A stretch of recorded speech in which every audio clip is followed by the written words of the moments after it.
What's going on, friends? Welcome back to another episode of the Bite Size Podcast. I am your faithful and bright-eyed and bushy-tailed host, Lorayne Michaels. Bright-eyed and bushy-tailed. That's funny. Man, your girl has been through it. This year has been one of the most difficult years of my life, and specifically one of the most difficult seasons of my life. So I can't wait to dive into this episode with you today, my friend. I want to talk about some things that are heavy and maybe some things that you're going through or you know someone that's going through them. But I feel like the Lord has allowed me to suffer, endure, walk through, and currently still walking through, but I'm at a place where I feel like I have this opportunity. I don't want to say platform. I mean, yes, God has given me a platform, but I also think like I've given it to myself. So I'm very sensitive around that subject. Like I know I do not have a huge platform, and I know that it can be taken from me at any point in time. I also know that I can walk away from it at any point in time because I've done that. But I say this with loose hands, but also I say it with a seriousness of that I know that my message will reach whomever is supposed to hear it. So, yeah. I say all that because it's like, I know I don't have a gigantic following and I'm not like, my platform, la la la. I know there's probably like 9 of you that listen to this, but I also know that the Lord has been stretching me and growing me, and that there will be a person that hears this that will need it. And I also know and have faith that there might be a time and a day where this freaking blows up and it reaches thousands, if not millions of people. So I carry both of those in my hands loosely. Anyways, today I want to talk about how your story matters and that there's redemption and healing and purpose in each and every one of your lives. And if you are open and receptive to it, it is a power and an option that is available to you and for you. So everyone has a story. Everyone has a story. Everyone has a purpose. And I'm not here to press my beliefs on anyone. As you know, if you love me and follow me and listen to me, you know that I am a faithful believer in Jesus, and I would not be here if it was not for him. And I would be remiss if I didn't share the gospel and the good news with you, whoever you are, wherever you're listening. And it is available to you and for you. And God is a God of miracles. And I fully 100% believe that. And he is able to do all things, see all things, heal all things, love all things, change all things. Anyways, I digress. The divine design of your life. God has created everyone and everything with a purpose. If you look at the animals, if you look at the plants, if you look at this whole entire earth and you break it down scientifically, if you will, we can even go that everything has a purpose and everything serves a purpose. And humans are the same way. We all have a purpose. We all serve a purpose.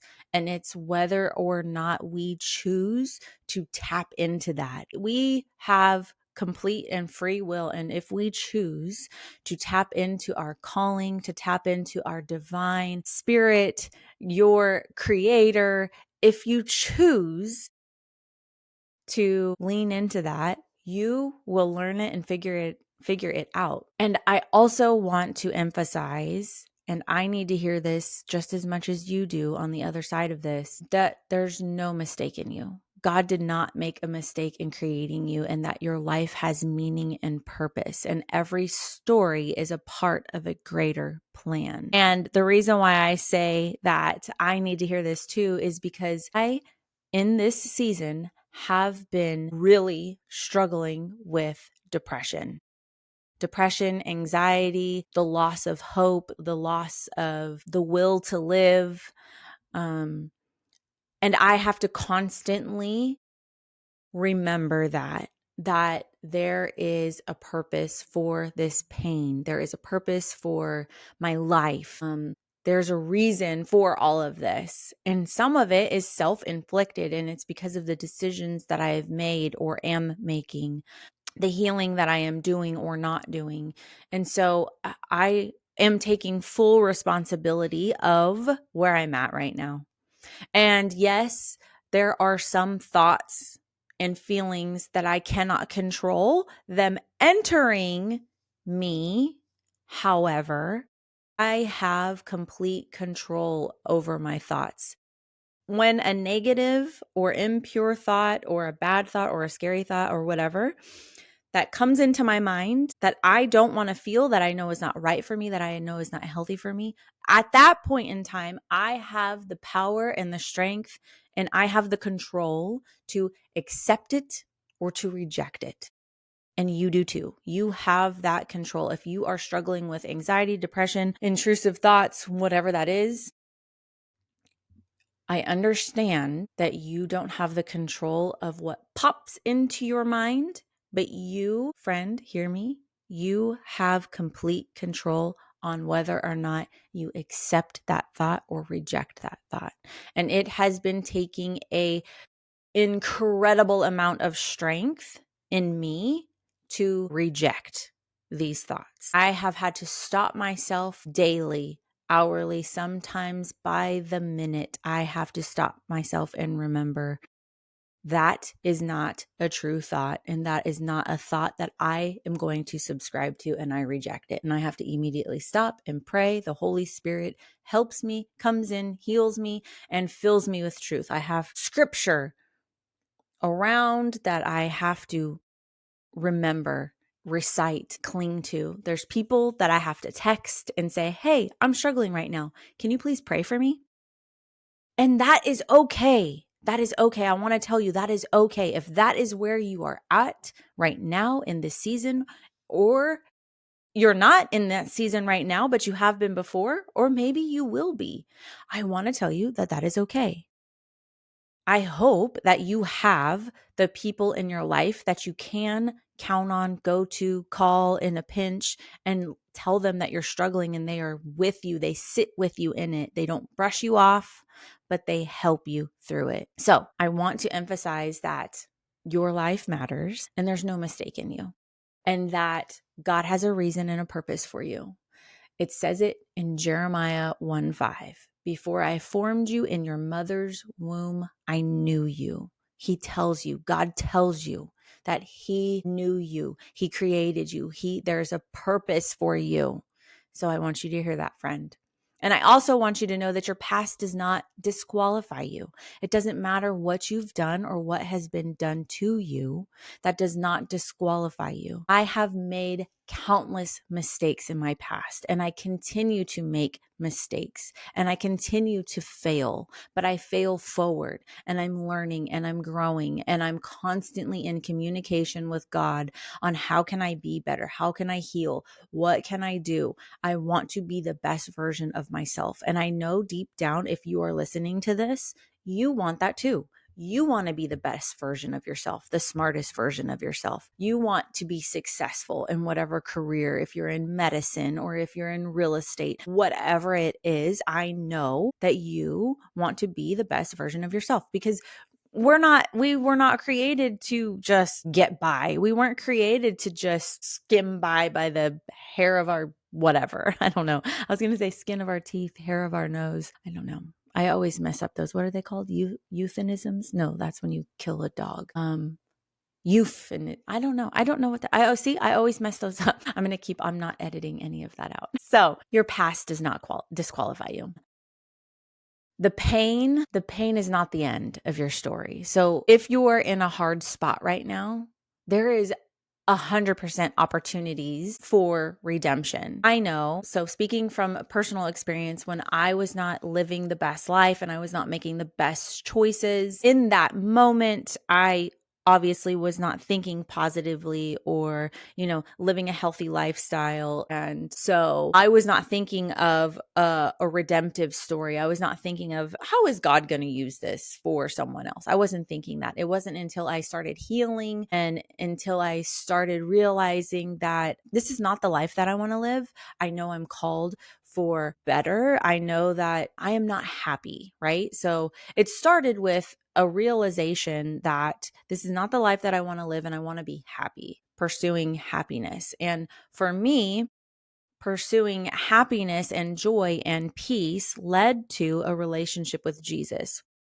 to which I found complete peace and complete joy. And it's not to say that, oh, once you become a believer and a Christian, you're going to have a perfect, happy life. That's not it at all. Because we sin, because we fall short, because we walk away, because we have free will and we make decisions, selfish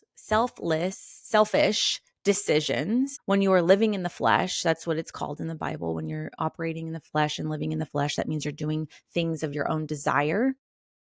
When you want to please yourself, it starts to lead to that. It starts to lead to destruction. And so I just want to encourage you that if you've made a mistake before, that's not the end. That does not define you. I know I am not defined by my past because I have a Savior that has redeemed me, and I know what it means to be forgiven, and I know what it means to be changed and made new, and I don't make those same mistakes or choices anymore because in 2 Corinthians 5:17 it clearly says, therefore those of you who are now in Christ, you are a new creation. The old has gone and the new is here. So I know that I am not my past.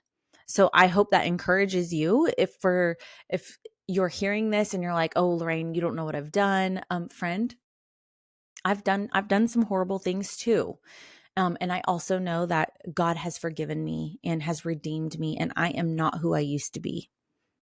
If you knew me 15 years ago, I am not the same person as I used to be. And so I just want to encourage you in that. And I also want to be completely vulnerable about my journey and about my struggles. That's what I've always been about, is just being open and honest and transparent in my story, because I want to help you or whoever is hearing this through the pain and through the crap that maybe you're going through or you might go through. And maybe, you'll remember this and you'll listen to it.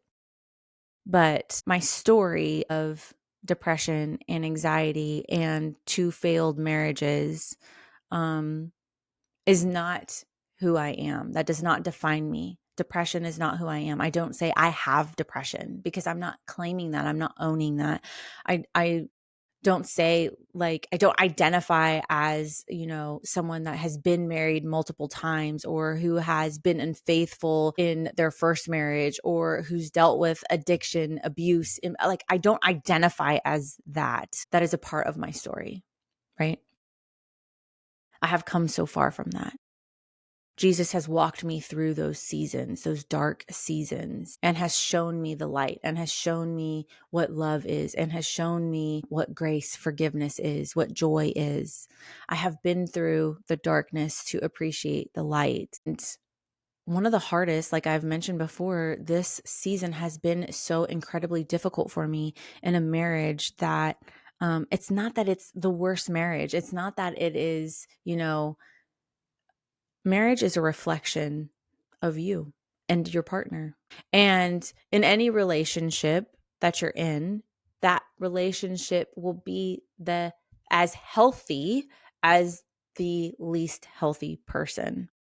And so that in and of itself not always, I'm sorry, that helps me stay focused on me and my healing. I want to constantly be the best version of myself because I don't want my relationship to suffer because of me. Right. And so typically in For me personally, in relationships, when things get hard, rocky, challenging, when I feel threatened or when I feel like there's no security and there's challenges, I immediately go into fight or flight. My nervous system goes cuckoo bonkers and I go into fight or flight. And because of my past relationships, I have had to protect, I have had to provide for myself. All these things operating in my masculine energy, not my feminine energy, but operating in my masculine energy, I realize that and my walls come up and then I leave. And so in this marriage, I have had to face my demons. I have had to face the music, face the hard times. I have had to face this head on and decide that I'm going to stay and I'm going to fight and I'm going to figure it out. And we have decided that divorce is not an option, that we are going to work on ourselves in this marriage and we are going to stay and stick it out no matter what that looks like. And that has been the most difficult thing for me because one, I run. When I'm uncomfortable, when I'm hurt, when things aren't going well, I run and I protect myself. Two, my partner usually runs also. So we are both going into this protection mode, right? And so I say all this, and I'm letting you in on something that's very deep and very personal to let you know, and also maybe to help encourage you that it takes work. Any relationship takes work. And I am choosing to work on myself because I know that there is something in me that I am constantly wanting to run away, to pull back, to protect myself and not face what is really going on. So if you're in a difficult season or a difficult relationship and you're coming into a pattern, you're recognizing a pattern, or maybe you're not even recognizing this pattern yet, but you're constantly finding yourself alone, unhappy, whatever the case may be, that it is a negative feeling that you don't want to feel anymore. You have to do the internal work and ask yourself, what is it that is repeating? And you have to do the internal work and ask yourself the tough question, is it me? Am I choosing the same version, the same partner, just wrapped in a different package that has the same unhealthy patterns? Am I showing up and when this partner or person triggers me or triggers something in me that is maybe unhealthy or unhealed and I react in a certain way, is that a part of me that needs to be healed? So rather than running away and ending a relationship that you're in, how about doing the internal work and figuring out what is it in you that needs to be healed? What is it in you that isn't addressed? What is it in you that maybe from your childhood wasn't fulfilled? And now all of a sudden in this relationship as an adult, it's not getting fulfilled and you're getting triggered and you don't even know why you're getting triggered because it's your younger self that never got this, that you suppressed and pushed away and masked it with responsibilities, with accolades, with accomplishments, with alcohol, with drugs, with relationships, whatever it may be, fill in the blank. But that didn't get healed and that didn't get dealt with. And now here you are as an adult. And now something is triggering you and you don't know what it is. My encouragement is to do the internal work so that your nervous system is regulated, so that you can show up as the best version of yourself. Something that I was so happy about that happened to me that normally would have been a tough situation, but I was so proud of myself on the way that I handled it. And I was driving down the street and I looked over and I saw a car seat in the back of the car that literally, it could have not been the same exact one, but in my mind's eye, what I saw was the same exact car seat that I purchased during my second marriage for my, at the time, husband's children or child, because he had two girls. One was a baby. She was probably like, I don't even know, not even a year, maybe a year. And so I purchased a car seat. I purchased everything. Let's be honest. I purchased everything that we needed for these two children, this 7-year-old and 18-month-old. So I purchased everything. And part of it was because I made more money, and also because all of his check was going to child support, and this was my husband. So I was in it, right? And so I wanted, in my mind, I was like, we're going to have, a cohesive co-parenting. I'm going to do everything I can to be as cooperative and loving. In my mind, I wanted this to work out, right? She was remarried. He was remarried. It was the four of us raising these two girls, and they were going to have a loving home on both ends. That couldn't be farther from the truth. It was the most toxic, unhealthy. It was awful. So, long story short, he cheated on me with his ex-wife, the mother of his children. And so after he was gone and I was left with a home and a mortgage and a room full of two little girls' things that I had to deal with, the car seat being one of them. And so I look over, I'm driving today, not today, but just recently driving, and I see the car seat. And normally I would see the car seat and be triggered because I would see this car seat and it looked identical to the one that I purchased that I didn't get to use, that I didn't get to put my stepdaughter in, but maybe 5 times. And I would normally be triggered and I would be angry and hurt and all the feelings would come.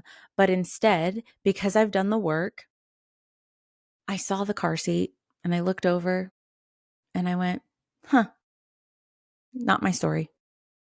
That wasn't my outcome.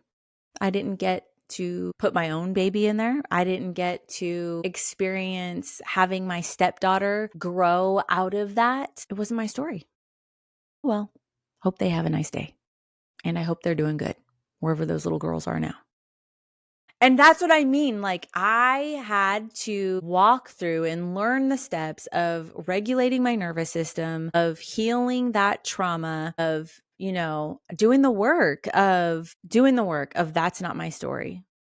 Doing the work of realizing when I see something and if it immediately triggers a negative memory, that I have the power to control my thoughts, that I'm not going to spiral in the negative thoughts of what he did, how that was, reliving the past. Because when you relive the past, your brain doesn't know the difference of reality and make believe. So the thoughts that you're thinking, the scenario that you're living, whether you're reliving a trauma that really happened or you're playing out a worst case scenario that didn't even happen, but you're playing it out in your mind, your brain doesn't realize that and your nervous system doesn't realize that, and it takes it as reality. And so that's what you're doing to your body. You're putting your body through all this trauma that either already happened or never happened, but you're putting your body through it as if it is happening. And so, one, you got to do that work. You got to do that work so you're not doing that damage to your body anymore. 2, you have to be able to regulate your system and tell yourself, I'm safe. I'm okay. That wasn't my story, and that's okay. And that's exactly what I had to do. That's exactly what I did. I had to tell myself, hey, Lorayne, you're safe. You're safe. You're happy. You're whole. You're healthy. That wasn't your story. This is. And kept it moving. And it can happen. Like, I'm telling you, I'm living proof that healing, that type of healing is possible and it can happen. And so that's like the healing part, right? Of your story, of your journey, that is totally possible. And I also want to touch on the whole depression situation. I know that is heavy, and I know that it is dark, and I know that it is scary. I also know that God is with you in every single part of it. God is with you. If you cry out to him and ask him for the help, for the people, for the resources, he will provide it. And I am so thankful for the people that are here with me in this season that I can be open with and vulnerable with, and to tell them like, hey, I'm struggling and these thoughts are pretty scary and I don't want to live anymore. And having people that'll pray with me and for me, and remembering the things that I need to do in order to spark joy, bring joy. It's spending more time in the kitchen. It's hugging my dogs more and touching my dogs, like petting them and walking with them and being with them and allowing them to lay on me and love on me, because they feel it too. I know it's cold, but I still get my bare feet on the earth so that I can ground, because that gives me peace. It recharges me. Making sure I'm working out. That is the most critical part of all of this, is moving your body. When you are under so much stress and you have all this cortisol trapped in your body, it's got to come out. So making sure I'm moving and sweating it out. Even if I don't feel like working out, going into the sauna and sweating out that cortisol and getting that crap out. It took me getting labs done to make sure that I am healthy. And it took me getting on different peptides and medication to help my hormones, to help with depression, to help with all the things. Like I had to figure out what it was that is the problem and what I need to do to fix it. And so those are some key lessons that I've learned in this. Also, God doesn't waste the pain. So I am just so adamant about learning and growing and making sure that I am learning through this, because I know God doesn't waste the pain. It can be part of your story, and your pain and what you went through and how you got through it can be the playbook to help someone else through their pain and their crap, right? Through their story, you can 100% help someone through theirs by sharing yours. And so I'm always aware and trying to learn, okay, what can I learn through this? How can I help someone through this? How can I get better? How can I get better so that I can help someone else through whatever, And also, the healing starts with surrendering. I had to realize that I am not in control. I can't control everything. And the more that I try to control it, the more that I realize that I'm not in control. And so there is such a freedom in giving up control and surrendering to God's plan, because ultimately I just want God's plan to prevail. I want God's plan for my life. I don't want my plan for my life, because it's going to suck, because I don't know, because I can't see into the future. God knows my whole story, my whole plan, the outcome. So why not trust that to someone who knows, to someone who's already been there, seen, done, to someone who loves me more than anyone? Why not trust it to someone that, like I said, knows the plan and is there for you and wants the best for you? So surrendering, that's been a lesson. I want to leave you with some scripture for encouragement. I want to leave you with, a good word. Psalm 34:18. The Lord is close to the brokenhearted and saves those who are crushed in spirit. I have been reading that and praying that over my life, because I have felt so brokenhearted in this time, in this marriage, where I was not sure if he was staying or going. I was not sure if I was staying or going. I've been so brokenhearted this year over business, over failed expectations, over people leaving. So much has hurt this year. But Psalm 34:18, the Lord is close to the brokenhearted and he saves those who are crushed in spirit. And so I hope that encourages you. Romans 8:28. I know it's kind of cliche, but we know that in all things, God works for the good of those who love him, who have been called according to his purpose. So my plan is not God's plan, but I know that if I surrender my plan to God's will, it'll work out. Whatever this is supposed to be, whatever it's going to be, it'll work out if I completely surrender it. It'll work out the way God intended it to. And I hope that.